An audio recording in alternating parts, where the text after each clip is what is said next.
All right, Carina, I apologize for interrupting you, but I'm really looking forward to this joint meeting, getting ready for Urban Edge. Oh, back over to you.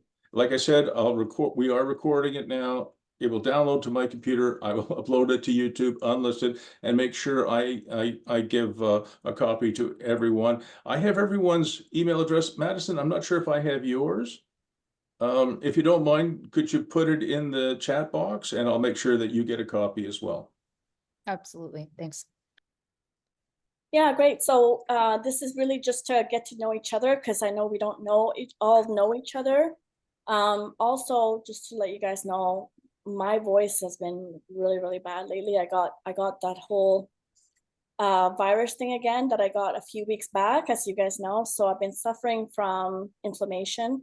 So my throat is not the best, but I've been really trying hard to make sure that I'm good for Wednesday. So that's really important.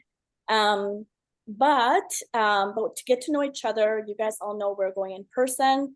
And I did put together, apologies, I meant to send it earlier, but you guys probably got it. It's an email with an agenda items for the pre-consultation, which I will pop up.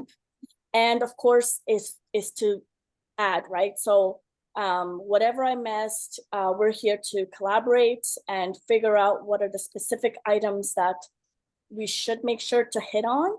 And who's saying what. I think that's really key to maximize the time that we have with the whole team, the town over there, and just hitting it as hard as we can in a really positive way. So yeah, so maybe because I don't think everybody knows each other, especially Laura, because Laura, you're like brand new in here, and I'm so excited for you guys to meet Laura. I met Laura in Toronto a few weeks back, and she was on stage, and I was like, wow, this girl is like a powerhouse. So I wanted you to all get to know Laura, who is our lawyer, but maybe Laura, you can explain a little bit about yourself to the team, and that's for everybody right here, so that Bruce can meet everybody and we all know each other a little bit more. Yeah, thanks so much. So I am a lawyer at Cohen Hiley. We're a law firm mainly in Southwestern Ontario. I'm based out of London, but I have clients all over the province. My passion is for affordable housing. So I work in the multi-residential housing group here at our firm. And so we represent landlords and developers for-profit and nonprofit properties. And so I started out in the for-profit space exclusively. And then through my career, I joined the board for a nonprofit housing provider and started working in that nonprofit housing space. And I would say over the last 3 to 5 years in particular, we've had a lot of our for-profit clients looking to see how they can utilize some of the funding that's available for nonprofit housing and incorporating some affordable housing into their projects, whether that's, to get certain municipal incentives that we're going to talk about for this project, or, from a PR perspective, I've had clients do that as well as part of their giving back. And then, really being able to maximize these incentives from various levels of government to add value to projects and get them, through the approval process faster sometimes. So that's me, and I'm looking forward to working with all of you. Awesome. Ray, did you want to introduce yourself as well? I'm not sure if Bruce has fully met you before. Or nope. No. Sure, yeah. My name is Raymon Yim. I'm the principal and founder of Urban Typology. We've been in business now for 4 years. So, but over the past 25 years, I guess, I've been master planning, creating visions for communities throughout Southern Ontario, Ottawa region, as well as out west in Alberta. I tend to work with a lot of different developer types of various scales, from large national developer builders to smaller local, smaller scale from, could be mid-rise, high-rise type developers as well. Been around seeing the conversation change within Ontario over the years to be more about transit-related thinking, smart communities, all that kind of conversation. But really, it's always been about how do you create a great place? How do you create a smart place? How do you use the land better, smarter?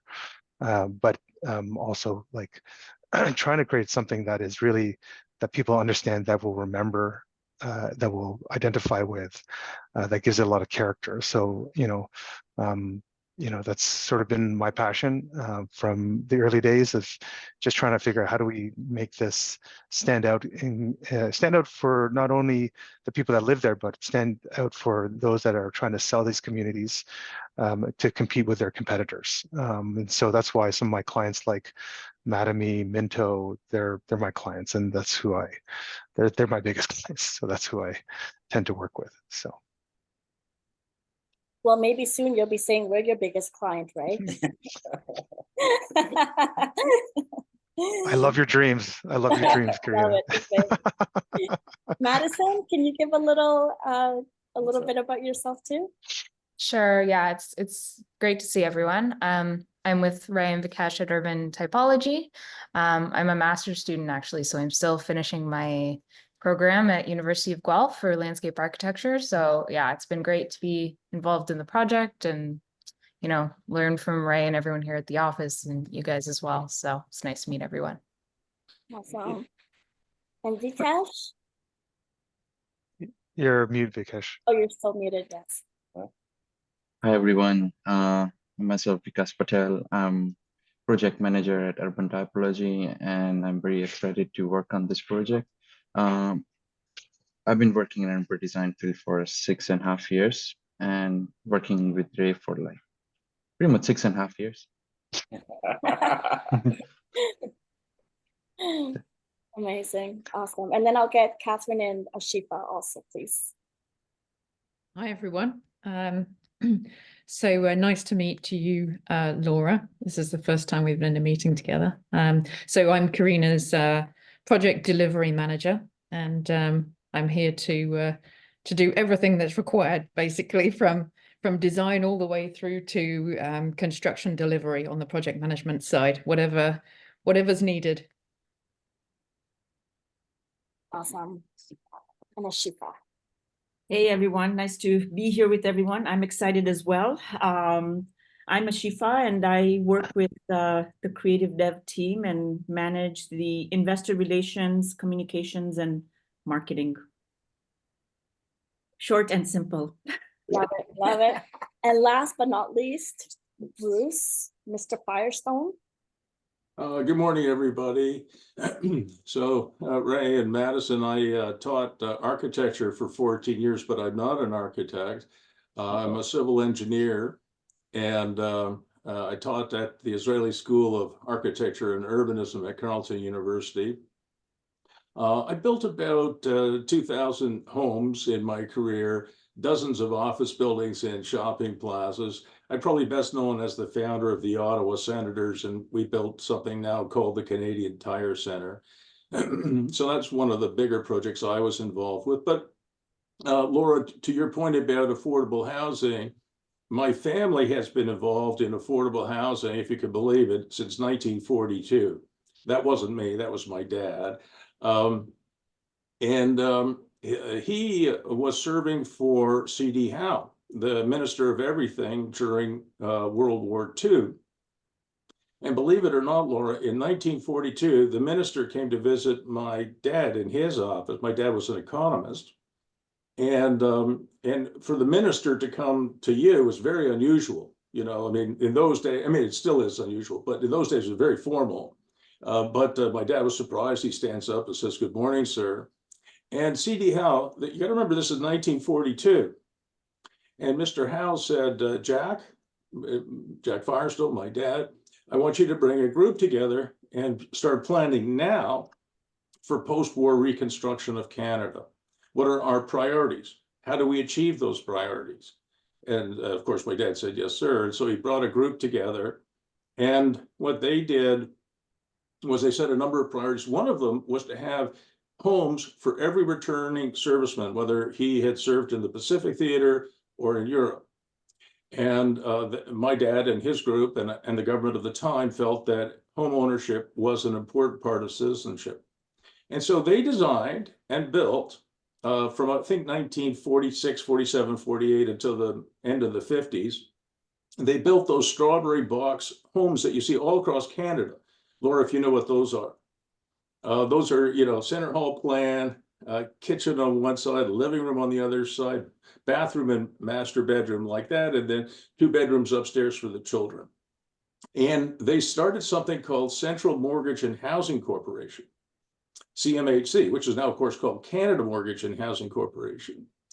And it is my conclusion, unless we find a way to cut through some of the very difficult planning process that we have all experienced. I'm sure, Laura, you and Ray and everybody else on this call has experienced. Unless we find a way to do that, we will not be able to replicate the solutions that my dad and of course CMHC executed in the 40s and 50s.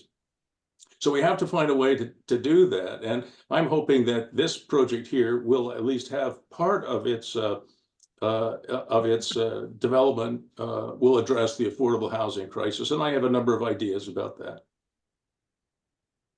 So today, anyway, to finish my sentences, I am a real estate investment and business coach. I'm 72 years of age. So I do more talking now and less doing.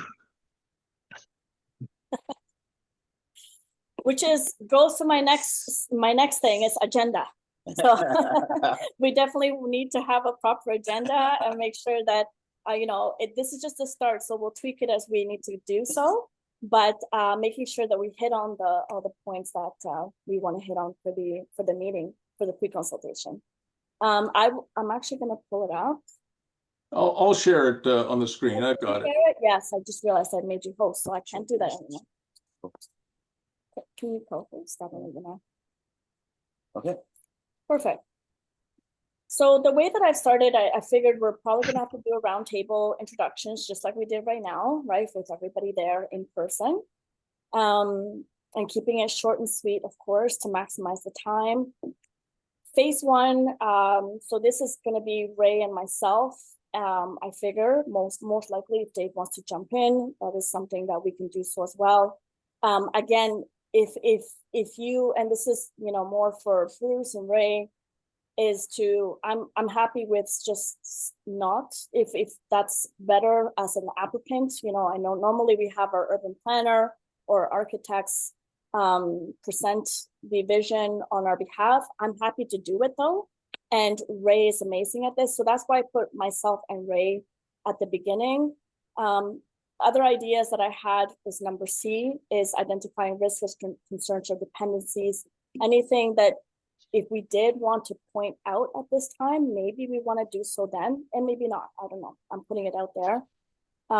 Setting the tone for collaboration expectations. I put this here for Bruce because of your background and your experience with building out communities and subdivisions, Bruce. So I felt like for your piece, it would be really nice to kind of kick it off with what is going to come with Laura. And I'm hoping Laura is okay with taking on a little bit of this piece, following what Bruce is going to say here. And I'm leaving it open there, into beginning the discussion about what we would like to create in this community. And it's that collaboration. And just, I guess, more planting the seeds and seeing or asking the more specific questions that you know what to ask, Laura, with these different types of opportunities that maybe can be found within the township and what they're willing to offer and so forth. And then roundtable discussions. At the end, of course, the city will, or the town and the people will begin to comment. It's probably going to happen in between here. But those are, I think, in my view, are the top things that we definitely want to get to during this pre-consultation. And this is the meeting really to refine that a bit more and figure out what are exactly the key points that we want to make sure we get to. Is everybody okay with that? Okay. So Ray, I know you've been working on a presentation, so what maybe we can give you the time right now to kind of go over that with us and what we put together, and then I can, also work into what I would like to say for the vision. Okay. Do you mind if I share my screen then, please? Ray? Yeah. Is this the drawing that you were going to share? Nope. There's been some iteration changes. Yes.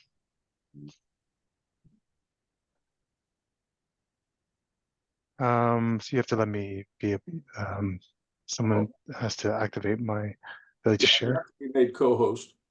Yeah, I think you have to do that, Bruce. No? Okay, hang on a second. I might have to do Carina it. made you host, so. Yeah, I'll do it. So Ray, I'm going to make you the host, and then you'll need to transfer it back to me later. Sure.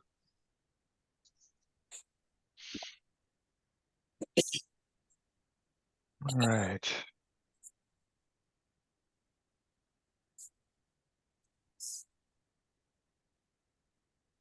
Just want to make sure we're still recording. Okay. All right. So everybody see my screen? Yep. Problem, it's coming through loud and clear. Crystal. Great. We started off the presentation with this.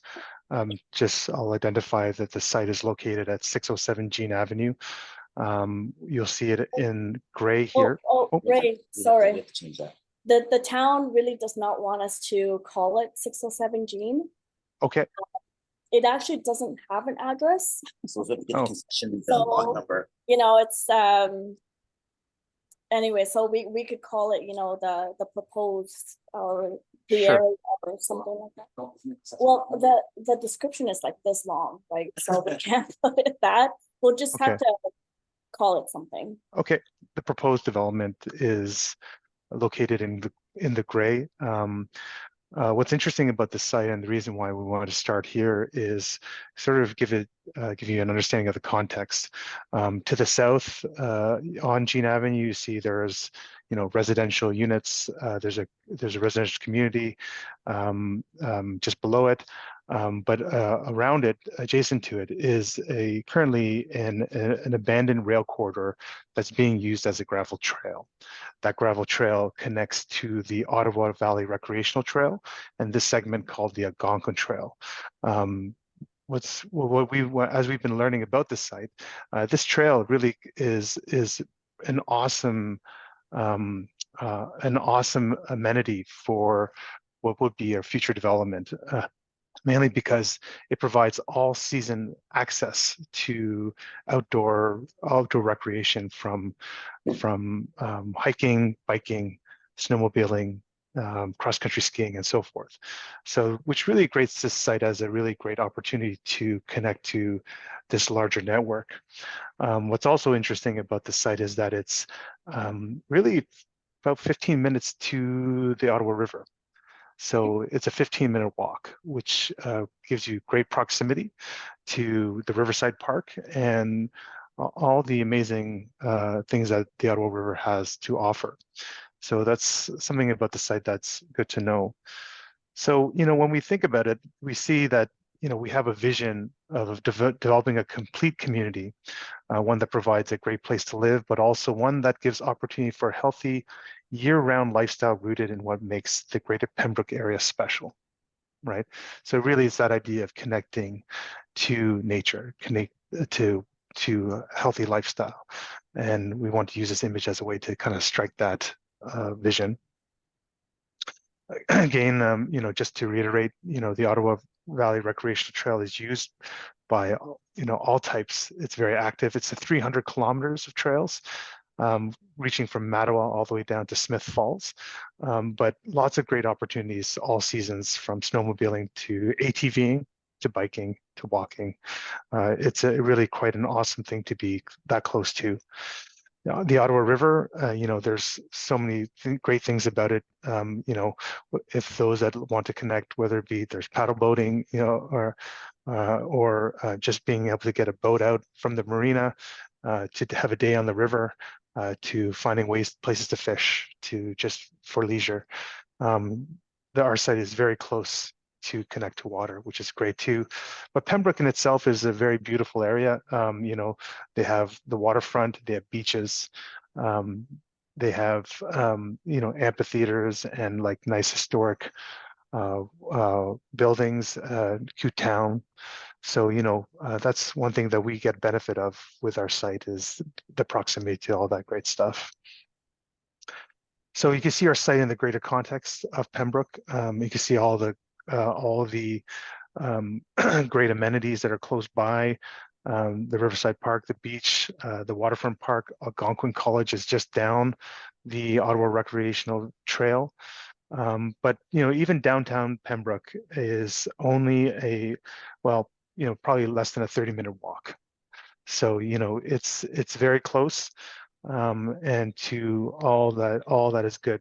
Even though that, you know, you're not in Pembroke proper, but you're right on the border, and the connection to the Ottawa Valley Recreational Trail gives you that you don't necessarily need to take your car. You can just ride your bike or walk or whatever means you feel like doing. So there's a lot of great opportunities there.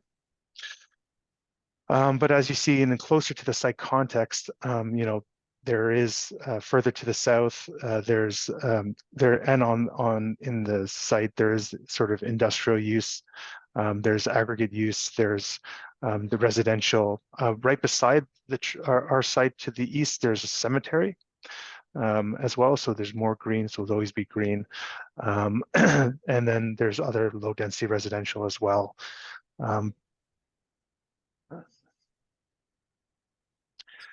So when we looked at the site, we saw the site kind of structured in this way. You know, we saw the entry road being sort of positioned in a way that really creates a gateway. We saw in green that there could be a nice, really great gateway park that's connected to the gravel trail that connects to the Ottawa Recreational Trail. So you're combining those uses of the trail and the walking and creating a park at the gateway to create an identifiable arrival to the community. The idea that there could be a mixed-use block, something that may have some commercial elements, some apartments, so you have some higher density uses there. In orange, we saw that there could be some other attached products, some medium density, some townhouses, some back-to-backs, and other forms. And then also within the site, some opportunity for some lower density detached products, could be singles, you know, in various forms. But right now, what you see in the blue is currently in the zoning of residential that's currently there. So the area, the site, the overall site, the total site is quite large, but the area that we want to focus on for phase one will be within the blue area that's currently already zoned for residential use. And we're also showing a future park to the north because there's a lot of great changes in that area. So we thought that'd be a really great area for in the future when, if future stuff happens, that a good park would be located there. And then the site will also need stormwater management at some point to deal with those big storms that Bruce has talked about. It's important to deal with water. So yes, so water management is key, but and then how we do that. So this is what the plan looks like. So as you can see, at the gateway along Jean Avenue, you have this park, you have the gravel trail, and what the park does in this location and why we feel like this is a really great opportunity for here, it actually creates probably a very safe opportunity for those that are using the trail to cross the road at a distinct intersection. Right? Rather than having the road further west. If you had the road further west, then these people would have to cross in a place where there is no crossing, right? So you're creating safety, but you're creating identity by having the park there and then allowing people to go further south or go further north in whatever location. But also in that gateway, we saw that there was an opportunity for an idea of maybe there could be some local commercial elements, something that may provide local services to the area. And then in purple would be apartments, maybe in a 3-story form. So you're really creating a bit of a village gateway to the community with the park. People that may, buy maybe it's a local convenience of sort of get their ice cream, go across to the park, have that duality. So there's this idea that these uses kind of support each other, right? In sort of this kind of pinkish color, you'll see that those are townhouse form. In orange, these are what we call back-to-backs. They're more dense product. They're townhouses that are with really no backyard, but it really provides a more affordable option that's currently not seen in probably Pembroke currently. And then yellow would be the singles. So to give you some examples, at the gateway, we'll find a better picture, but it's the idea of having a nice park. When you arrive, place for community to gather, for little events, maybe a little farmer's market or something, but it connects to the trail and then allows people to go off if they were riding their bike to have a longer jaunt or whatever. But even we have a existing wetland to the west that's been identified, having trails around that, getting people out and about even without having to cross the road is a really great opportunity and quite great views and openness. This could be an example of what a commercial could be in the area, something that maybe is similar in the character to what's in Pembroke. And provide those local services with whatever they may be, whatever the market is looking for. You have your apartments and a 3-story that could look something like this. These are an example of back-to-backs, townhouse form. So they are 3 stories, but they are individual parking, would have an individual parking, their access, and then have living. 3-story living, but then the same thing would look on the other side, right on this side. So for people that may not understand what that product is, this could be an example of the townhouse, single driveway, maybe 21-foot 2-story type units, and for singles could look something like this, single family detached bungalow style that may be desired for those that are living there. But idea so when you look at the plan in this kind of perspective, you see how what's interesting about this is that with all the way, what people may not notice is this entry road here coming in, we want to make sure that this entry road that would have a lot of volume of traffic wasn't teeing into someone's house. So we particularly put this road so that it ended up where the trail is, right? So that people, when they leave the community, when they arrive, the trail is like kind of the identifying marker of this community. And so that these moves will allow safety, but also create identity.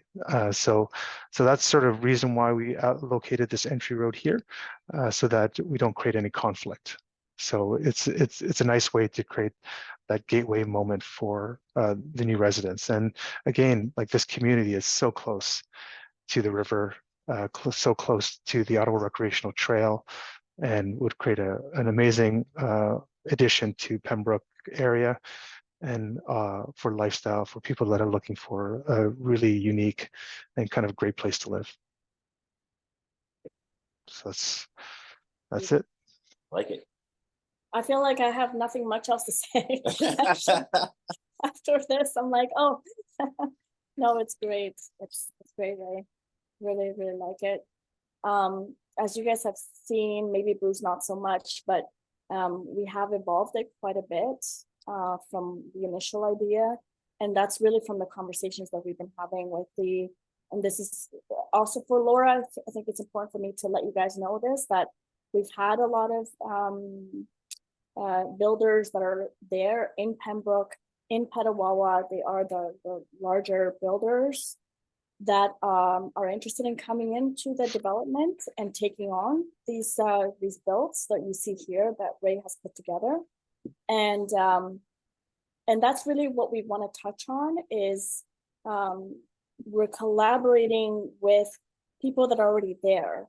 And these strategic partners that we're putting together is to create this beautiful product, this beautiful community, in a way that it's going to help people live and work and thrive. So that is the whole purpose They've even told us, funny enough, some conversations that we've had with them, they're like, I don't mind you letting them know that we're working with you guys so that the town knows that the bigger players are interested in coming into this development and hoping to push this forward in a quick, in a really good way for everybody. The reason why we've also asked Ray to include some commercial mixed use is because there's also an interest in that as well. Knowing that, of course, that's going to require probably additional paperwork and how to get this zones changed and however that's going to work out. But there is interest in that commercial mixed use plaza. And of course, they would rather have it at the front, right on Jean, which makes a lot of sense for the traffic and the visibility and all that. So that's another iteration that we asked Ray to make a change for us. What else is important for the team? Carina, can I make a few comments? Yep. First of all, Ray, this has come a long way from the first plan that I saw. Yeah. And you and your firm and Carina and Dave are to be congratulated. It's really good. I really like that you're using a modified grid system for your road network. I think that's terrific. And overall, I think I really like it. A couple of things that you might consider doing in terms of your presentation materials is one of the things that many of my coaching clients are doing, my developers, and I've worked with Minto and Mattamy and some others as well. One of the things that they're doing is they're offering to home buyers, whether they're towns, excuse me, or even back-to-back towns and certainly single-family homes, they're offering garden level suites or lower level suites. And I'm sure you're familiar with, the brownstones that have been built, I think, from the 1880s onwards, you have, 2 or 3 story townhouse, and then you have a garden level suite. Back in the day, the people who lived in the garden level suites was your gardener, your nanny, your cook, what have you. But I think it would really help distinguish this this subdivision if we showed that we're taking that into consideration. And Laura, from your point of view, in terms of affordable housing, I'll just give you a very simple example. My middle daughter, I have 5 kids, but my middle daughter, she bought a half double, and it had a walkout condition for the lower level, for the basement, and she turned that into a 1-bedroom apartment. So she and her husband and their 2 children are able to live in their own home for about $700 a month. They have a beautiful 3-bedroom, 2-bath, 2.5-bath home, but the rent that she gets from her lower level suite is enough to offset most of her costs, or a lot of her costs.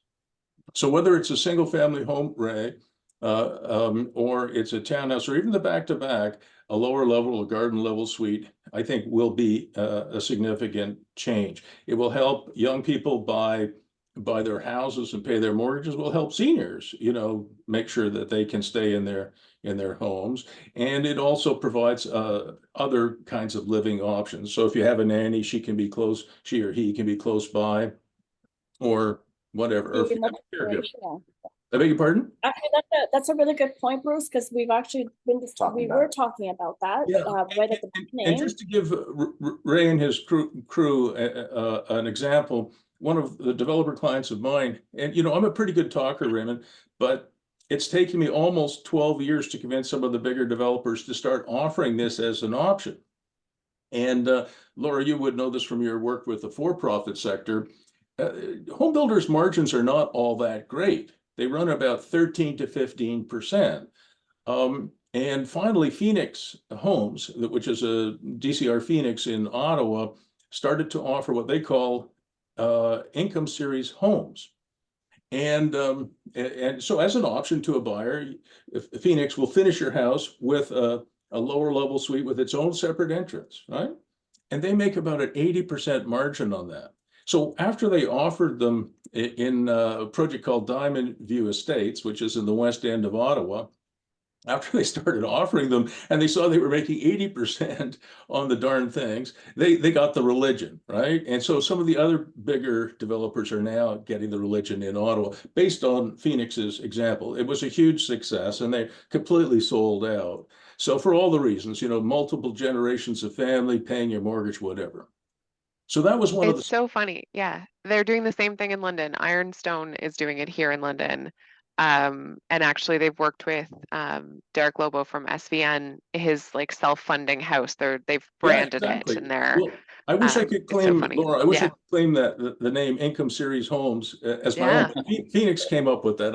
I had nothing to do with that, but I certainly coached them and I was encouraging them. And when they saw, and just to give you an example though, to make it more practical, if you, Laura, if you were to buy one of their homes and hire a general contractor and a project manager and do all the work that you need to do to put a nice 2-bedroom suite in your basement, or 1 bedroom, whatever it is, you know, it'd probably take you between 6 and 9 months. And it would cost you about $120,000 to $130,000 to do it. Phoenix can do it when they do it, you know, as part of the original project for about $55,000 and still sell it to you for $120,000, and you don't have all the hassle. That's where the 80% margins come from. And so anyway, I suspect that will help our project a little bit. Yeah, I we can think that we can idea, find an image Oh, to you know, there's a million of them out there. I just but thought it of just this. I In was terms of also wondering- marketability. Oh, go ahead. Sorry, Ray.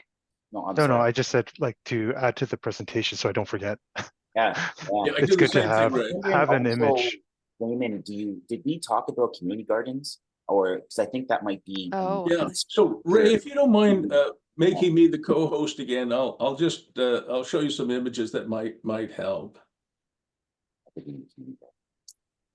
actually, and that's a great idea, because if we do add that that affordability aspect to the slide deck, it'll help, you know, bring that to light that we are open, or we're looking for adding that aspect to the subdivision. Yeah. So I do like that idea a lot. And funny enough, I failed to mention to you, Ray, last meeting, that one of the, actually both, or maybe one of the larger developers that we spoke to has just started building these income suites as well in his townhouse series in Petawawa. Yeah. I failed to mention that. Yeah. And they're already doing it. Like, it's already started out there. I There's don't know how to just, it's share. such an easy way to add value. Like Yeah. it's, it makes a heck of a lot of sense. And then it'll touch on that affordability discussion. Mhm. There are a couple of lenders too that will, that I have heard of anyway, that will take 100% of the proposed income into consideration when they are doing the mortgage application. So there are two, I want to say it's TD and RBC, but I'm not totally sure. I'd have to check. But there are a couple of the big lenders that will do it. Laura, is Equitable Bank. It's a secondary, good. but Equitable will do it. And sometimes RBC and TD, but you know, with A banks, you can never be sure. I think it was funny because it was one of the like executives that it was their pet project and they had this policy, but the branch levels didn't know about it. And Exactly. we had to like get them to talk to each other. Yeah. So a couple but in any event, that's it. That's good. A couple of other comments, this is really not just for Raymond and his team, but also Carina, you and Dave. One of the other comments I did make before I left for Australia was I like putting parkland more in the center of a community as opposed to the edge. Ray, I understand why you put it where you did, both parks. I understand that. But there's a thing called eyes on the park. One of the reasons why Central Park in New York City is so successful is you probably have 500,000 people living right around it, right? And they provide eyes on the park. And one of the subdivisions I developed, right, had a parkland right in the middle of the subdivision with housing all around it. And one of the things that we did with all of the houses that bounded the park is we put on title a covenant, a restriction that they couldn't fence their backyard. So their backyards would merge with the parkland. And so some people didn't like that. They said, well, I'm going to buy somewhere else. But fair enough.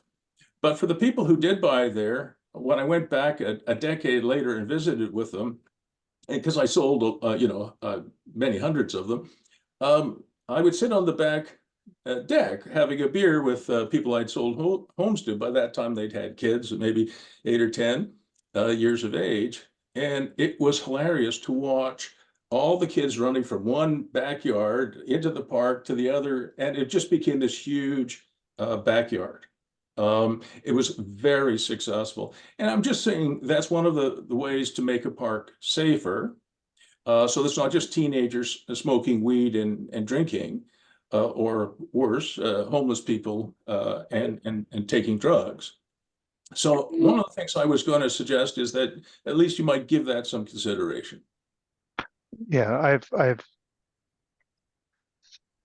my only comment about Central Parks is that in a small piece of land like this, and in an oddly shaped piece of land like this, it really takes away the ability to be efficient, right? And I'm at this, like, when I think of the bigger community, for sure, I'm 100% going to do that, right? But in this, the size of this site is far too restrictive, and I was just I'm trying to figure out, how do I get the most out of this land while still doing it, still, providing good parkland, right? Because that triangular piece, it's the worst. Like, yeah, I gathered that. The triangular piece is like the worst thing, and I couldn't, like, how do you make it fit? And I'm trying to build I'm especially with this phase being their first project I saw if I took this approach with the trail, trying to create a bigger story with the surrounding and that park, that it kind of gives the community something, not just your development, but it gives something for the greater community to really latch on to. And so that was kind of my strategy in terms of why I think this is it's the way to go, I'm not disagreeing with you. I'm just trying to, tell you some of the things that we've done in other subdivisions. Sure. I've probably done about 8 or 10 of my own, and probably several hundred others that I'm coaching on. For sure. In the States and in Canada, and a few in Australia as well. So yeah, me too. Yeah, for sure. One more thing, if you're going to leave the park where it is, one of the things that you might consider doing, again, Carina, Dave, you have to chip in here if you don't like it, let us know. But the other thing that you might know, and I have pictures somewhere on my computer, Ray, of 2 parks in Brisbane, literally side by side. This was before the floods. And one of them is, populated with wonderful young people doing incredible things: water polo, pickleball, tennis, a bocce court for older people. I play bocce. And then the other park is deserted and has been taken over by homeless people, and it's quite dangerous. All right, they're literally across the street from each other. So when I looked at this plan this morning and I see that corner site, one of the things that differentiates the successful park from the unsuccessful one is that this one has active uses. In other words, it has proper bathrooms. It has a place to get, something to eat or something to drink. It has a small building where people can rent space to do a yoga class or aquafit or whatever they're doing. It has a water polo pool. It has what do you call it? Like a grandstand, not a big one, but a grandstand. And in Brisbane, it's very important because of the rain and also the intensity of the sun. It has a roof on it. So one of the things I would add to that park would be permanent bathrooms with a small store that can sell drinks and sandwiches, coffee and tea. And I would add other games to it as well. Most people, when they think about a park, they think about a place where adults go and they push their little kids, right? On a play structure or swing or whatever. What we have been doing very successfully is we've been adding games that not all generations can play. So things like shuffleboard, things like bocce, things like pickleball. I can play pickleball. I can't play tennis anymore. My son's hit the ball too fast for me to run it down, but I can play pickleball, right? So we have been adding active uses, and the parks are getting really well utilized, and we're also making them safer. So I would, Karina and Dave, if you're on side with that, I would make that. Now, some people say, well, that's too commercial, but those parks actually work. Well, I like it. And funny enough, one of the interested parties for the commercial space is like a little coffee shop, potentially. So there could be an opportunity to put that little space there. I like the idea and it makes sense. What's nice then, it kind of supports what you just said, Bruce, supports what Ray just said, is putting the park there, because the commercial is going to be right across the street. So all of those amenities and whatever ends up being there could be potentially a grocery store. But you do need something in the park, right? And so Ray has made a strong point. He wants to keep that park in the corner. So it's not just serving this urban edge, it's serving the greater community. But there has to be bathrooms in the park. There has to be, there has to be a small store in the park. And there have to be other games there that all generations can play, not just children. If you have that, Karina, that park will be successful. Right. Okay. I mean, and it will be a financial winner too, which is not the worst thing that ever happened. Yeah. We can definitely share a vision that we want to see an active park, right? Yeah. This, at the end of the day, the park, like in any municipality, has to go through their approval process, and they will have their input of what they see or want to maintain and everything, because at the end of the day, they're the one who's paying for it. So we're gonna. It's a great point, Ray. Yeah, sorry to interrupt you again, but in my opinion, that should be a private park and should be owned by the developer. No, we have to provide for planning purposes, public park in the development. Private park will need to be then different, right? Like you're still going to be required to use 5% of the land for public park use, especially if you're building residential units. Well, fair enough. If we're going to give it to the town or township or whatever, I still want them to accept that there's going to be some commercial there. There's a township not far. There can be, yeah. It's unusual, but it's still you can make that.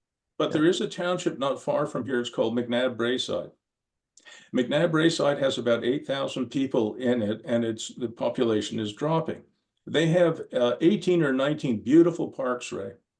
And they hired me as a consultant years ago to tell them why 20% of their budget is being eaten up by their parks and there's no utilization. I went and I visited all 18 of those parks on a most beautiful July weekend. Yeah, and Ottawa has about 3 days of summer. Those were the 3 days that I visited those parks. And I took pictures of them, 18 of them. And over a Friday, Saturday, and Sunday, or maybe it was Saturday, Sunday, and Monday, maybe it was a long weekend, I did not see one kid, not one child with a baseball bat, just hacking around. I saw no one. It was like the entire township had whooshed off to see Jesus. I swear to God, there was nobody there. And the reason for that is that McNabb Braeside used to have in their parks, they used to have a place where you could go to the bathroom, where you could get a coffee or tea or a soft drink or a juice and a sandwich or what have you. And they closed all of those. They didn't want to spend the money maintaining the bathrooms, and they weren't doing a proper job on their leasing. So everything was abandoned. And you won't get soccer mom to go there more than once, because the boys will go run off in the bush, but the ladies will not. And they don't want their daughters to do that either. So their parks were completely deserted. And I recommended to them that they reverse that. They rejected that, mind you, but it's only gotten worse in the 10 years since I did this study. And I'm sorry, I don't mean to hog all the time here, and I'm going to stop now, Karina, but I just think that we have to do something more with our parks and just have a nice piece of greenery. Okay. Doesn't hurt to add it and have it as a story, and let's see where it goes. Yeah. With that. Mm-hmm. And if we can get that little coffee shop, I like it. I mean, if we can put them there, we'll see. We'll work on that on our end. Yeah. Okay, so there's one more thing I was going to mention, and then I really will, I really will stop. Ray, there's something else that we're doing with a number of our subdivisions, and I'll share my screen with you. We're putting in the backyards of many of our subdivisions as an option. We're putting backyard offices, backyard workshops, and backyard coach houses in many of these places. And Laura, in terms of affordability, I actually have bought a number of these myself. And as I'm sure everybody knows, Ontario has changed the building code so that you're now allowed to have something that's 161.5 square feet in the backyard without a building permit, 15 square meters. And so we have been putting into the backyards of a number of the properties that my wife and I own, and of course, many of my clients, as an option for home buyers, something like this, which they can turn into a backyard office or a backyard workshop, even a backyard bunkie. And these buildings, we buy these buildings from a company called North Country Sheds. This building that you're seeing here actually was turned into a workshop, and the building itself costs about $12,000. And then, of course, you have to add electricity to it and do some other things to it. So it's about a $23,000 or $24,000 item in your backyard. It has very high utility at 160 square feet. It's 10 by 16. It's a year-round structure, and they last about 40 years. So one of the things I was hoping to do with this subdivision, again, is to offer these kinds of things as, like I said, backyard offices, backyard workshops, backyard bunkies or coach houses. Very inexpensive, Laura, and they add a lot of amenity. Micro suites are very popular today.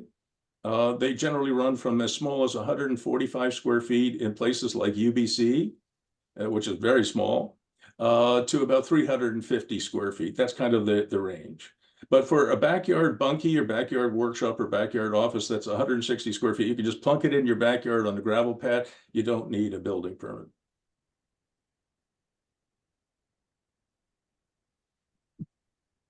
So I think my first question when thinking about adding, I really like garden suites and planning for single family homes to have a rental option. My question is around, do we know the water and wastewater capacity for the township? Like, are we bumping up against like their capacity limits, or are we going to be okay if we're proposing, all of these units plus them to have the potential for secondary suites? It's a really good point, Laura, because right now, at least what we know, what we've been told is that we have enough water capacity, but there could be some issues or we may be hitting that limit with the sewer with this development. Or Okay. we may just be there. Like what the engineer in his preliminary investigation said was, if the town, because the town right now is actually updating the services on Roy Street, which is that road right across from us where the sewer line is. And they already have it in place for April, May timeframe in the spring sometime to do the update to that line. And so the engineer has sent a request to the town's engineers to request that instead of just updating the pipe, to upgrade it to a little bit larger. And if the town, what's that? Yeah, larger capacity. Larger, yeah. And if the town is okay with that and they approve that, then that would allow a capacity of about 300 to 400 units on this property alone, just by that upgrade to the work that they're already gonna do anyways. So we have sent that request, and Catherine, I think you did ask Lori about that. Yeah, it's been received, and their public works guy is looking at it. She's hoping that basically we'll have some kind of response on that when we go for our pre-consult. Right. That would be great. And so actually, Ray, I think, I don't recall like the exact number that you were thinking when we were going over this 27.5 acre concept plan. But I think it was around the 200 200, or 250, 200, 250 range. mark. Somewhere right there, right? I think so. And then Yeah. with this upgrade, the capacity is another 100 homes, possibly. So that upgrade could be in that build form, the garden homes or the SUs, that sort of thing. Okay. So it could still work. Yeah. Again, we don't know the numbers totally yet from market concept. So there's work to be done. And also with the addition of the 5 acre apartment commercial concept or commercial block, I'm not necessarily clear what the developer needs or is expecting to generate out of that in terms of, you know, unit count and square footage needs for commercial. And when it comes to the developer's plans, my questions are just around ownership. Are we planning to have condos as has it registered as condos or registered as, are these going to be rentals, any of them?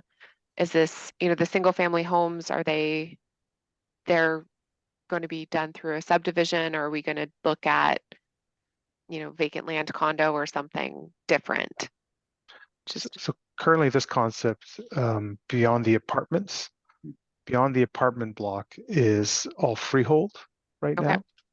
But again, this has been just a first blush concept, right?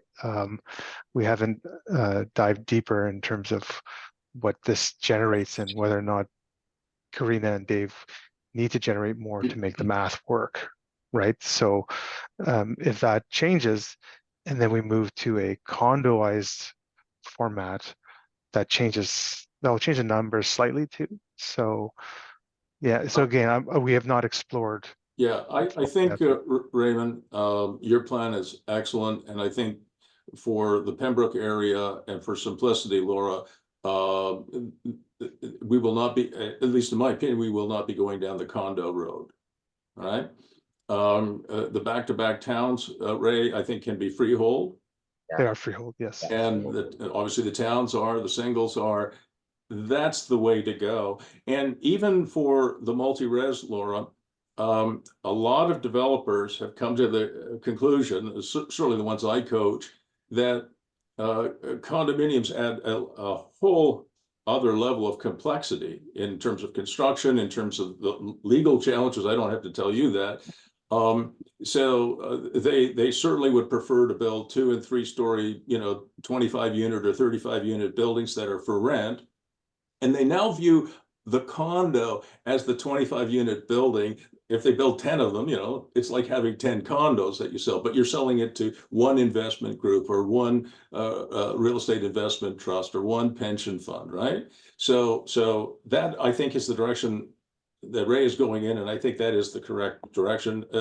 Carina and Dave, do you agree? Yeah, 100%. And part of that also is that the plan is to sell in blocks, right? So the plan is we have developers on board. They have indicated they want a certain amount. Obviously, we're dealing with people that are 50 to 100 units for each one of these developers. So they're going to be building them with their construction framework in mind, which is usually freehold. They're going to be selling them to clients, and they have their own way of doing things. So I doubt the condo model is going to work in this particular regard, but I think with all the other housing options that we're proposing, with the ability to have, the nanny suites or income generating suites, that we could hit that affordability case as well.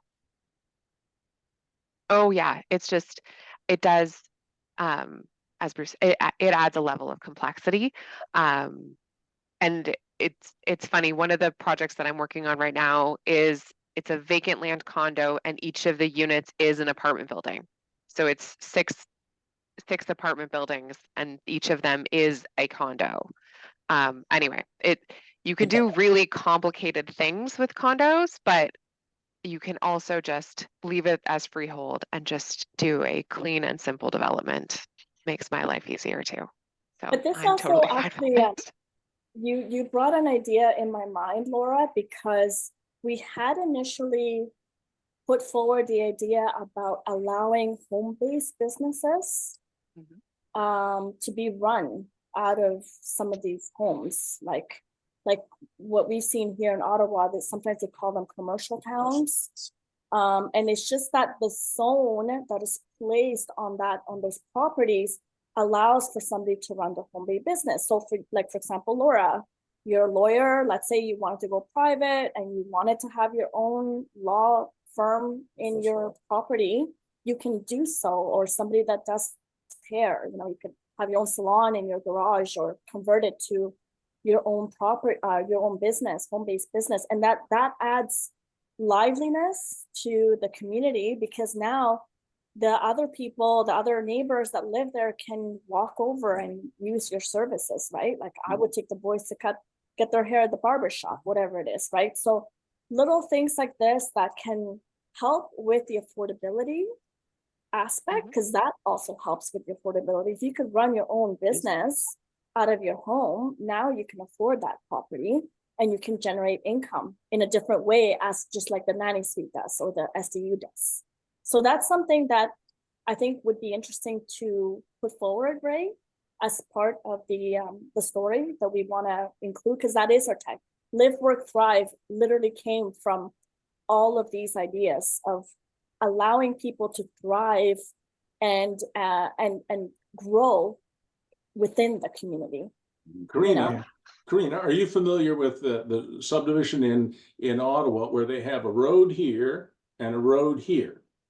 And they have these townhomes, and some of them are singles, where this is a two-story town or two-story home, and it's got a typical residential suite. Their lower level, because there's a grade change there, exits out onto a commercial road. So you have exactly what you described. Down here is the law office, the accounting office, the hairdresser, right? The registered massage therapist, the physiotherapist, you name it, any home-based business, and they have their own ingress and egress to a commercial road. And up here you have a residential street. It's been a fantastically successul thing. So all of these ideas, Laura and Raymond, are designed to give this subdivision, I think it's called Urban Edge, and it's what was the tagline, Carina? Live, work, thrive. Right, live, work, thrive. So I think the work was really important. So it could be a backyard workshop, but it could also be exactly what you just described, and it's been very successful. We also have those in the Barhaven. There's tons of these. They sold out. Sold out. Yeah. Maybe we can sell one to Laura. Yeah. So I would like to add these ideas, Ray, if possible, on at least on the story side of things. And no need to change, the concept of what you've already done. It's just really the story of as we're explaining the towns and the garden suites and all that as part of it. That would be options to see what would they support, what would they be interested in. Well, I have currently townhouses backing onto the park that could be a live work type unit that faces onto the park, where the residential side is on the one side and then the a small commercial side could be on the park. It's an easy, it's an easy colorful change. I just don't want to commit you guys too deep into it, because LiveWorks, there are some challenges with it, but it's also, you're also promoting regular commercial, so you're competing. And the thing I've learned about doing this work, for sometimes depending on the you need a certain critical mass for commercial to survive, right? The worst is to put too much commercial in and then no one survives, right? It's a struggle because there's just not enough traffic. There's not enough people. That is correct, Ray. But the type of home-based businesses do not compete with a McDonald's. They do not. So you're quite right. That commercial block that you have there is excellent. I wouldn't change a thing on that. But the people like Laura, or I'm a coach, you know, people like me, we're not competing. You know, if I was a registered massage therapist or a physiotherapist, or I ran a home daycare, I am not competing with the major commercial uses. So I have a question for you, Ray. I really like that idea about using the towns that back onto the park. Would you put a laneway back there? No. It's already backing onto a public road. Could Oh, you show us, Bruce, do Sure. you mind pulling that up? I can do it. Well, Just no, share. Let me share the file again. wait, hang on a second. Is it this one, Ray? Yeah. Yes. All right, you can speak to it. Yeah, that's basically it. The ones that are backing onto the ones that are backing onto the park. But the ones at the Oh, perimeter, right? At the yeah, perimeter there? Yeah. So I can turn the colors, change those colors to say potentially live work idea and have images related to that as well. And Ray, are these purple, these are Apartments. apartments here, right? Yep. So, I mean, there is the potential here as well, Carina, to have at least some of these be live work conditions, right? Because they face this road as well as having, I guess, well, I don't know. These are possibles as well, and can these happen are next. certainly possible. Yeah. Yep. Right. So I think that's a great idea to change the color of those. But that's enough. We don't need to do any more. Yeah, Agreed. I think we got the idea, the vision. That's a good idea, Raymond. I like it. Yeah, then it really truly creates a bit of a village at the gateway, right? So Yeah, it's a great idea. I like it. And like you said, Bruce, it'll make the park more successful. Because I really like it. I mean, if I'm a registered massage therapist in the summertime, like the 3 days of summer, we'll go outside in a tent. well, 3 days of these summer. these days We don't when you get have much home- summer here. Ray, where do you live? I live in Roncesvalles in Toronto. In Toronto, okay. Yeah, And right in the old Polish neighborhood just east of Hyde Park. oh, nice. Well, you guys get a considerably longer summer than we do. Yeah. I'm gonna test everybody's knowledge about Ottawa. What is the average year-round temperature in Ottawa? Anybody know? 15. It's like 22. Okay, 15. Anybody else want to guess? I'll go 17. 17. The answer is 4. Wow. 4. Really? Yes. Even in summer, Carina, where we get a 25-degree day, at night it could go down to 14 degrees. In the wintertime, you know, it's -2, -10, -20, -15. The average temperature in Ottawa year-round, day and night, is 4 degrees. Coldest capital outside of Mongolia, Ulaanbaatar. I need to move. We're colder than Moscow. People think Moscow's cold, come to Ottawa. That's awesome. Moscow's a more miserable place to live, though, from speaking to a Russian lady I know. One Yeah. thing I was thinking about the live work is that I don't know what the childcare daycare needs are there in Pembroke, but some of those live works could actually be a nice little daycare. Yeah, I Exactly. Connect- 100% to the agree with park. that. That is so- And Ray, what you said about backing onto the park, if I was a single parent at home or married parent at home, that's a great, you can have 5 kids in Ontario, 6 in Alberta, you can have 5 kids and you run into the park. Yeah. Yeah. You can drop your kids off as you leave the community. Perfect. That's beautiful. That's fantastic, guys. It's a really good plan. I mean, a major improvement over the original plan. And it's going to get even better. Conversations Now, while you were now, gone, Carina, Bruce. just to keep us on track, we have this presentation coming up, pre-consultation, I guess. Who's going to that meeting? So everyone here, well, Most of us. Laura, Ray, Catherine, Ashifa, us, And yourself, Bruce. And I've also invited Jane Kirchman, who you will all meet that day. She is our liaison between us, the developer, and the potential commercial parties that want to come in. So she wants to be. And it's at 10:30 in Pembroke? I don't Yep. know. Yep. 10:30 to 12:30. Okay, and Carina, Dave, do you think you could pick me up on your way? Yes, so I think what we'll do logistically, I've realized we're probably gonna have to take 2 cars. So I Ray can is jump in with also Catherine. flying in. Yeah, Yep. Jump in with Catherine. I prefer Oh. Teslas anyways. Oh, You don't like our, wow. I've gone green, you know what I mean? Like I might as well stay it as much as I can. okay, So what time would you come by? driving. Carina, Dave, what time would you come by and grab me? Around 8:30. Let's say 8. No, 8's too early. We'll get there. 8:30. Okay, I'll be ready. 8:30 good because he's in Canada. We're already through the traffic. It's like an hour and a half. True. Okay. Yeah. And I will pick up Ashifa. Ray, where will you be? I'll be downtown at the I can message Catherine about it. I think I'm at the Alt. Oh, the Alt. Yeah, the Alt Hotel. Okay. It might be actually better if Dave picks you up then, because he's gonna drive past downtown. Okay. But Catherine would have to go backwards. Yeah. Okay. Pick you up. Yep, no problem. I know. Sorry, no Tesla. Sorry. I want this.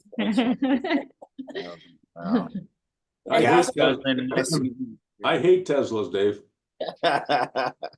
So that way he'll pick you up first, Ray, then he'll Sure. pick up Bruce. In this case, you could also pick up Catherine, because if I take my own car, Ashifa's going to be at the airport, so I have to go south. I have to kind of go like the opposite way, south, to pick up Ashifa at the airport and then go back to the west. I was gonna drive to, because I remember Ray talked about the flow chargers, I think in Pembroke. There's one fairly close to the township. So I was going to drive to the charger and plug in for the day. So I'll be in good shape. So if somebody doesn't mind coming to pick me up, I think it's like, I don't know, 5-7 minutes from the township, if that's possible. Otherwise I'll walk it. No, just send me a pin. We'll come grab you. Thank you. Okay. Now, in terms of the presentation to Pembroke, we have to be careful. Raymond, you'll have lots of experience in this, and I'm sure Laura too. We have to be careful about how much we tell them. If we tell them there's going to be 10,000 units, they're going to freak, right? And there's not going to be 10,000 units, but we have to be careful what we tell them. And we also have to be careful what we leave with them. So, Ray, I was going to ask you first, and I'm going to make you the host again. Hang on a second. Jesus. I'll figure that out in a second. Yeah, hang on. Make you the host. So, Ray, what we should keep it very simple. We should focus only on I think it's 27.5 acres that you've sketched out, and we should not add too much level of complexity. Otherwise they just bog down, and then you say we have to study it. So what would you want to show them on Wednesday? In terms of this presentation, right? So I'm not showing anything more than this presentation. I don't want to even leave it with them at all. Because 100%, that is 100%. You get an A+ on your assignment from the school. 100%, because Carina and Dave, if we leave the presentation with them, they'll hold us to it for the rest of our lives. Yeah. Right? So Ray will introduce it, and he does a wonderful job presenting. You're right about that, Carina. He's a very good presenter. He's a great storyteller. Beautifully put, and he'll just go through it, and we'll get their comments, and that's it, I think.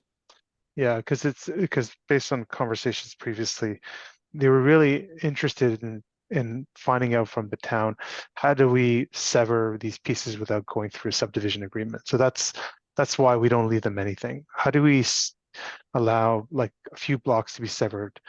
We want to show you a bigger picture so that you can see that, we're thinking about it, but we want to say sever a third or whatever that would be, so we can just move forward, quickly, right? That's great, Ray. So I was going to ask you that question. Ray, can you show your screen again? Because Sure. we have to. That is a question we have to ask Carina. Dude, We're okay to do a subdivision application at some point. We're okay with that. But the question is, to make sure that we don't run out of money is the #1 job of every developer, right? So Ray, which blocks would we be able to sever? What can we ask the township for permission to sever? So I don't know the business cases yet and the strategy. The departments were new to me, so I don't know if you want to sever that one first, Yeah. because could it be- isn't. It is the affordable part. From my experience, you always you need to build a storm pond first, right? And so it would be as much land that you need to build a storm pond. Can you run your cursor over what you're talking about? So the storm pond will be probably located in the lowest point of the site, Right. somewhere around this area. You'd probably you have to build the entry road, right? It could be like that block, right? Like that, or somewhere, whatever is needed.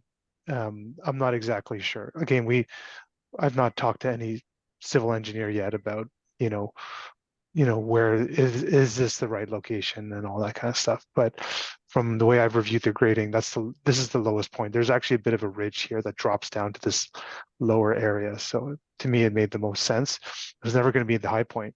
So you got to build I a do storm have some pond. context that, Ray, just so you know, there's a development on the other side and their swim comes pretty close to where ours is. Swim pond over here. Yeah. Makes sense. It makes sense. gonna have a big Ray, could you run your cursor over the rectangular block, which has those commercial buildings in front, and then there's 3 purple buildings in behind? Can you just run your cursor over that rectangle? Yeah. So to my way of thinking, I think that is one of the blocks that we would ask for permission to sever. And then if you could show the other block that you just described, including the stormwater pond. That is really fantastic. Yeah, I think if we were allowed to do those 2 severances, Carina and Dave, that would really, really, really help, with the cash flow for this development. And again, I want to reiterate, the #1 responsibility of every CEO, queen of land development, being you, Carina, is not to run out of money. And those are 2 fantastic blocks. And I think that if they would agree to allow us to sever them, that would be a big help. That would be amazing. Now, with that big piece that Ray just did last with the swim pond, would that still be considered a site plan application, even with that variety of properties and the roads, all of that? Or would that still be? That's a question for them. That's a subdivision question for area? them. Yeah. Okay. Yeah. Because again, these are freehold, right? Like that's the biggest question as a freehold development. So I don't know if site plans work with freehold, right? So again, I'm not the planning expert. You have to get the planner to talk if you need a planner. Do you still need a planner, Catherine? You still looking for one? We Yeah. don't have one, right? We're still looking for one. Okay. I had one and he's retiring, so we have to go back to the table. I've asked someone, but she's just reviewing whether or not she has the capacity. So, but I'll let you know. There's also, have you talked to Jasmine Paoloni? Yeah, she's not comfortable. Well, for 2 reasons, it's too big for her. She's not comfortable with it. Yeah. And number 2, she's going back to school. So either way, not gonna work. Yeah. I am meeting with Murray Chow. And who is the girl you're talking to, Ray? Because I'm also speaking to Christine McQuaig. Is that from Q7 or something like that? Let me see in my email. Sorry. Okay.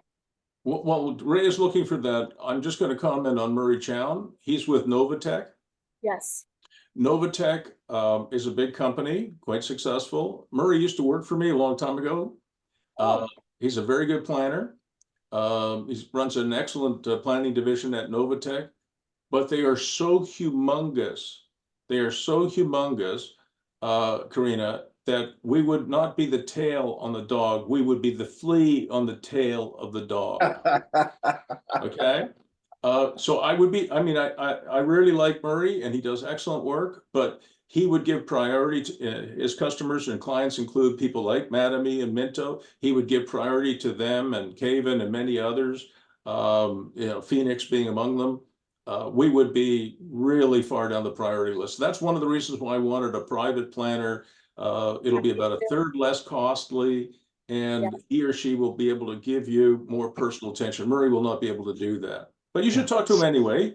Well, But I will. Yeah, I will. Yeah. I know I saw in his email response, he says, I no longer work Fridays because he works, I guess, on a 4-day week.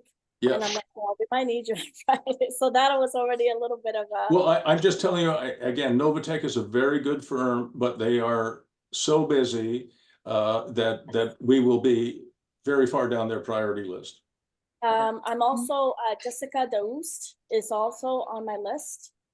And I've had multiple conversations with her in the past. So she's a private and she's very good. I just need to know if this one is in her wheelhouse. Yeah, I've reached out to Christine McQuaig. Okay, that was the girl. Is that the girl you're talking to already? Yeah. Okay, so I'm already talking to her. Great. Okay, thank you for Yeah, that. Q9 planning. Okay. Yeah, no, my colleagues up in Ottawa, they like them. They like her a lot. So Okay. I asked them. So All right. Thanks Well, for that. thank you for that. Okay. So I guess we move on to is Laura's this, part, oh right? wait, just to finish off that last piece though. Is that what we're going for then? We're gonna say we're looking to first sever these two pieces or one at a time and let that conversation happen. Would they let us do that, and what would be required for that? Yeah, and I think that'll segue into my piece, or pieces, just as they're sequencing that, you know, they have applied, the county, Renfrew County has applied for the Housing Accelerator Fund. Ooh, nice. They Yeah. haven't, yes, but I haven't heard any announcement. I've seen that they're waiting. That was the last news that they put forward, but that was in, I think, October, November.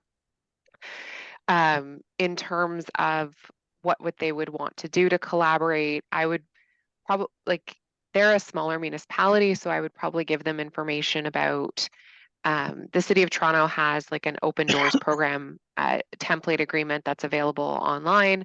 I can give them those kinds of resources and say, you know, here are the options that other municipalities, you know, give to developers to incorporate some affordable housing into their, whether it's freehold or rental. So whether it's the apartment buildings or the freehold towns, either one of them, if we incorporate some affordable housing, what can we get from you? Because that can change your business plan as well.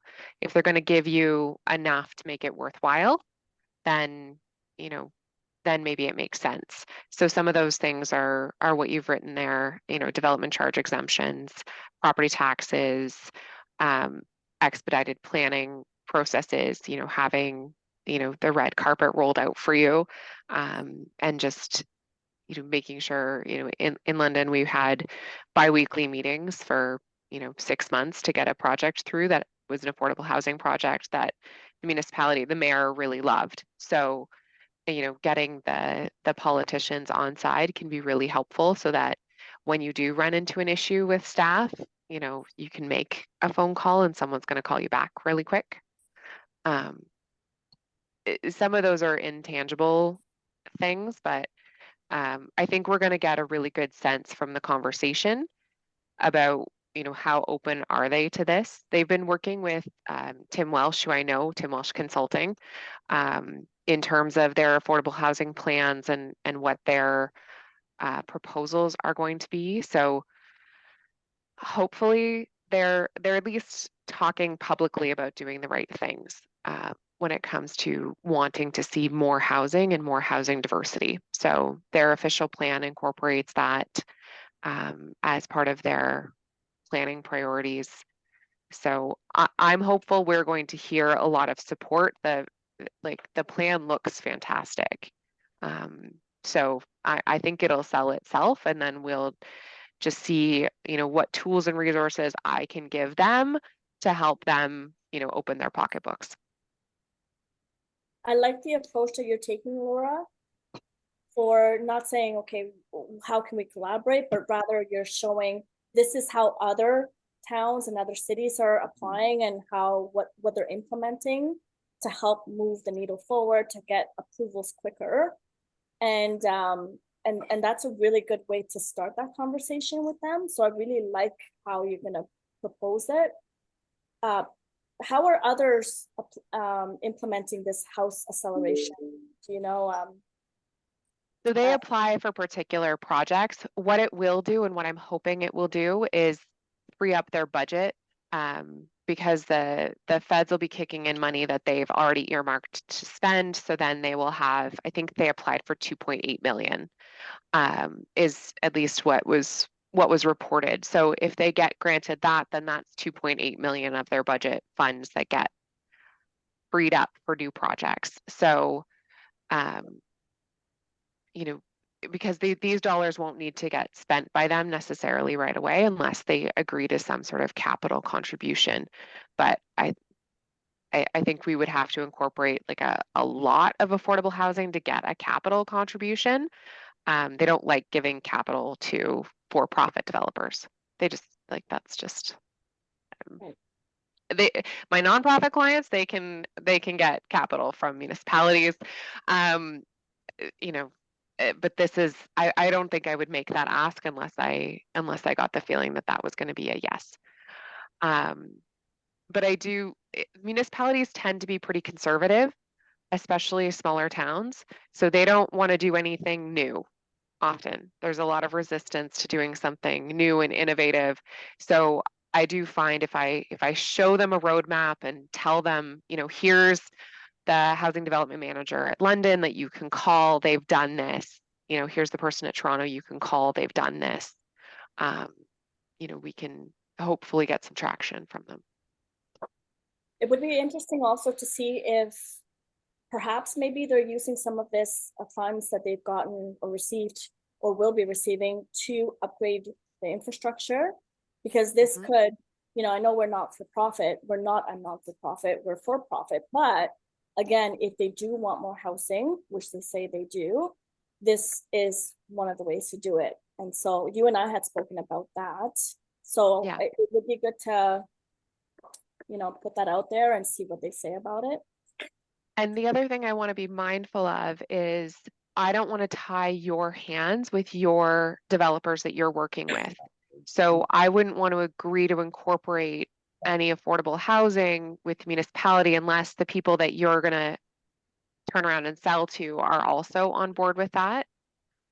So we'll just need to be mindful of, what are they offering, and maybe play a little bit of matchmaking between your developers that you're working with and the municipality, and see if we can't put together a package that makes a lot of sense for everyone. And I think there are win-wins that are out there.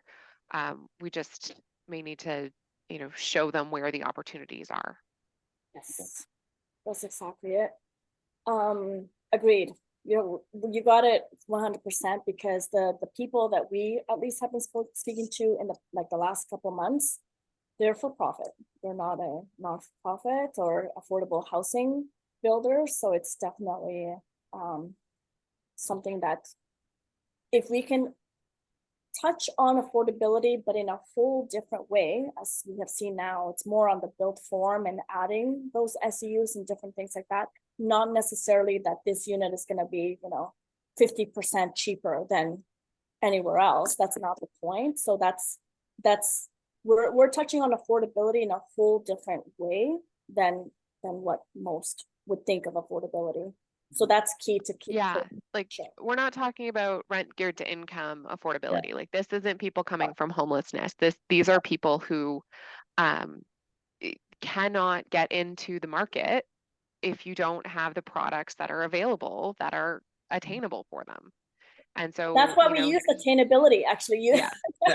Yeah. We have always talked about attainability, not affordability Yeah. for that, because that is our clientele. That's who we are creating this for. and I Well, think that that's also the yeah, that's Laura. the property tax base. They're Laura, gonna make money. You remember my story about my middle daughter buying a 3-bedroom, 2.5 bathroom, single car garage, half double, and fitting out the lower level as a 1-bedroom apartment. And she can live in her own house after paying everything, mortgage and property taxes, et cetera, for about $700 a month.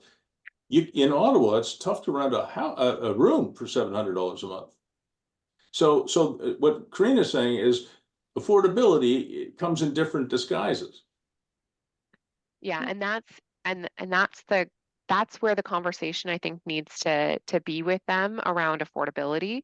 And I really think the concept sells itself. So I'm excited about this conversation. I think you know, I think that they'll get it.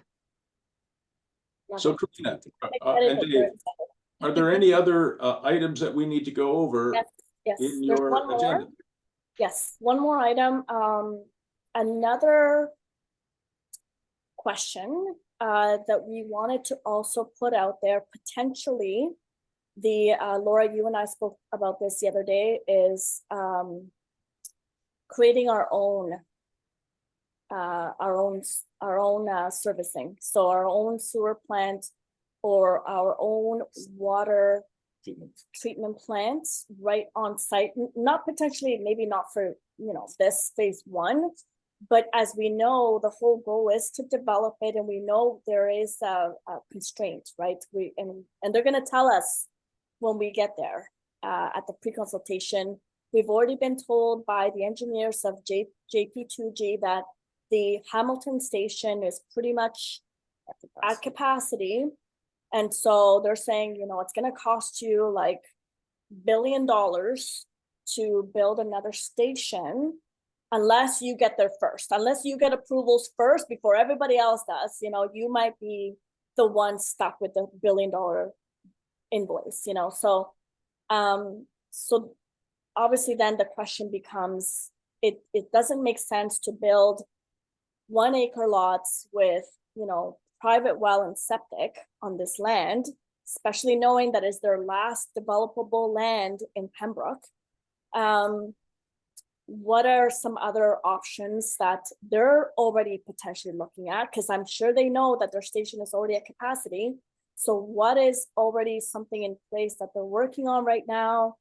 And if so, what that is, and if not, are they open to at least the idea of the plants and having them there so that we can and figure out how that funding would happen, right? I don't know how that would. That's the question, is because we're only going to get the density that we're looking for if we have the servicing for it. So it's a yin and a yang. You're not going to get both. It's more. Yeah. So I'm really hopeful that we don't need to get that piece figured out for phase 1, and that phase 1 has enough water wastewater capacity. For other phases, and I think what we had talked about was around, you know, the tiny home community, some of those types of communities. We've seen, I have clients that have land lease and they have, you know, their own internal water wastewater systems. We can look at that kind of structure. We could look at a condo with, you know, water and wastewater structure. We could look at I have, you know, responsibility agreements with municipalities around, you know, private water and wastewater systems for multi-residential communities.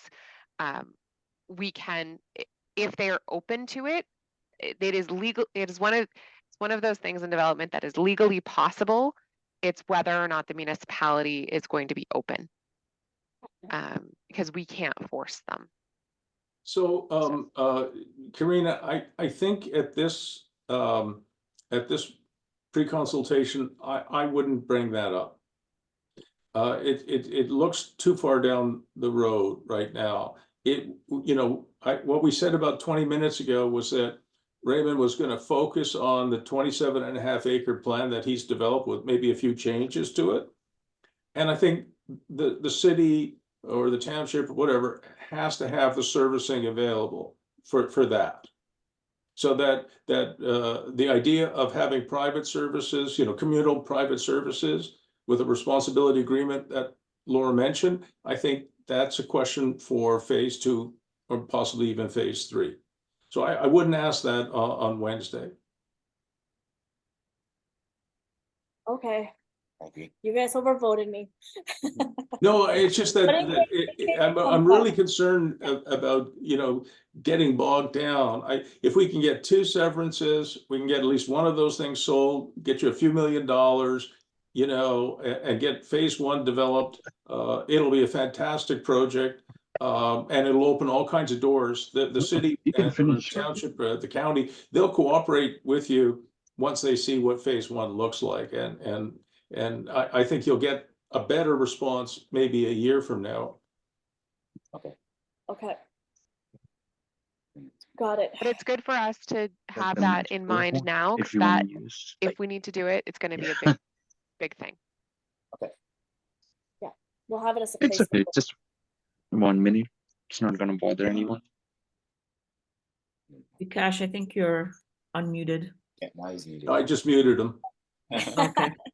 How much time do we have to present?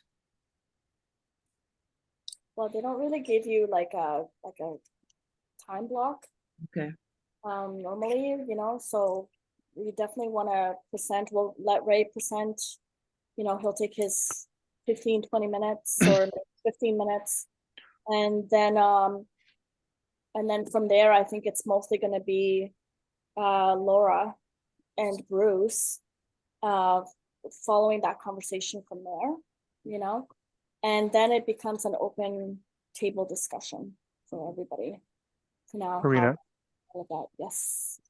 actually, that was a good question, because I was going to ask, like, can you just confirm like what they have in the room in terms of if they have a TV, or if they don't have a TV, if they would be able to have a PowerPoint projector of some sort, things like that, because yeah, and if they have enough seats for all of us. Literally, yeah, you took the idea. You never know, right? Like, it's true. Well, I asked Catherine to check that, yeah, because I was like, there's a lot of us. Can you check that we have a big enough room? Yeah, I asked her last week actually, and she didn't get back to me. So I hustled her this morning, but I'll add to it, what she actually got in terms of equipment in the room. Okay. Thank you. And then that also just touches on the next question is, are we, and then I heard this, Bruce, I think said, we don't want to leave them with anything. So are we leaving them with any printed copies of either the presentation? No, that's a no. Are we leaving them with any printed copies of the concept? That's a no. So we've already given it to them, at least digitally, for the application, for the pre-consultation form. And then we'll just leave it at that. No prints. If they ask why we're not prepared to leave the presentation with them, say it's still in development. This is just a draft. Are we bringing any print copies? I don't think we should, because they'll snatch one. Yeah. And I think we just leave it to Ray. And Ray, you have a laptop, right? Yeah. If we have to, we'll just put the laptop there and Ray will just hit the button. And so, I mean, that's it. I mean, people will just have to crowd around. I mean, you have to adapt. But Dave, trust me on this. I think we're all in agreement. Your consultants are all in agreement. If we leave them something, it just gives them a target to shoot at. What we want is their feedback. Listen carefully to what Ray has to say. Give us some feedback. We'll take notes. I'll take notes. And then we'll go from there. And when we're ready to give them a close to final plan, we'll give it to them, but we're not ready to give them a draft. And we don't, if you give them a draft, it'll leak and it'll be in the newspapers and you'll have all kinds of NIMBYs come out. Yeah. I've actually just had an email from her and she's confirmed that there is a screen in the room. She said that the meeting's going to be in the council chamber. So she said some of your attendees may have to sit in the gallery part and not around the council table based on the numbers. Perfect. All right. What were some other items? I think we touched on pretty much everything. Just questions to anticipate from them, like just so all of you are aligned on like responses and stuff. Yeah, so who's gonna be the main question taker? Who's gonna lead that? Like, that's going to direct the questions to. I think it should be me. You know, I'm older than all of you guys by a factor of 2, I think, and or close to it. And you know, I've done dozens of these. So I think if it's okay with you, Carina, it's up to you. You could do it, Carina or Dave, but if it's okay with you, they'll ask a question. And I think I would say, you know, I think Laura is the right person to answer this. Raymond is the right person to answer this.